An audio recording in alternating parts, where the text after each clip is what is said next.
حضور اکرم صلی اللہ علیہ وسلم نے خوشحالی کے لیے اور امن و امان کے لیے 3 وصیتیں فرمائیں. میں آج کے اس نشست میں آپ صلی اللہ علیہ وسلم کی ان نصیحتوں کو دہرانا چاہتا ہوں. حضور اکرم صلی اللہ علیہ وسلم نے امن اور خوشحالی کے لیے 3 وصیتیں فرمائیں. فرمایا من اکل طیبا وعمل بالسنہ وامن الناس بوائقہ دخل الجنہ. 3 کام کرو. نمبر 1 حلال کھاؤ، حرام خور نہ بنو. یہ حلال اور حرام یہ مکس اپ ہو گیا، اب کچھ پتہ نہیں پڑ رہا کہ ہم کہاں جا رہے ہیں، کیا کھا رہے ہیں. نمبر 1 یہ رشوت کا مال، یہ سود کا مال اور یہ کمیشن کے جو چکر ہیں جو سب کو معلوم ہیں.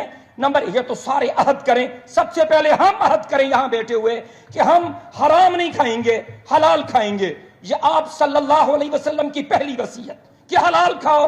نمبر 2 آپ صلی اللہ علیہ وسلم نے فرمایا میرے سنت کے طریقے کے مطابق چلو. آپ کا اٹھنا بیٹھنا کھانا پینا، آپ کی گفتار کردار رفتار شادی غمی، یہ سب کچھ میری سنت کے مطابق ہو.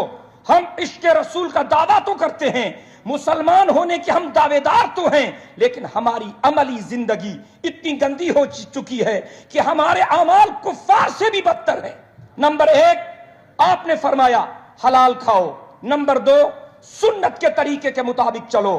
اور آخری بات جو آپ صلی اللہ علیہ وسلم نے فرمائی وہ یہ ہے کہ لوگوں کے ساتھ اچھائیاں کرو، کسی کے ساتھ ظلم نہ کرو. ظلم کے ساتھ آپ اس ملک کو نہیں چلا سکتے. انصاف ہونا چاہیے نیچے سے اوپر تک.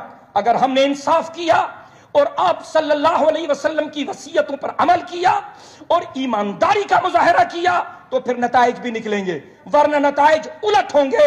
اور میں آخر میں اس شعر پر اختتام کروں گا کہ حبس اتنا بڑھ گیا ہے کہ طوفان تو آئے گا.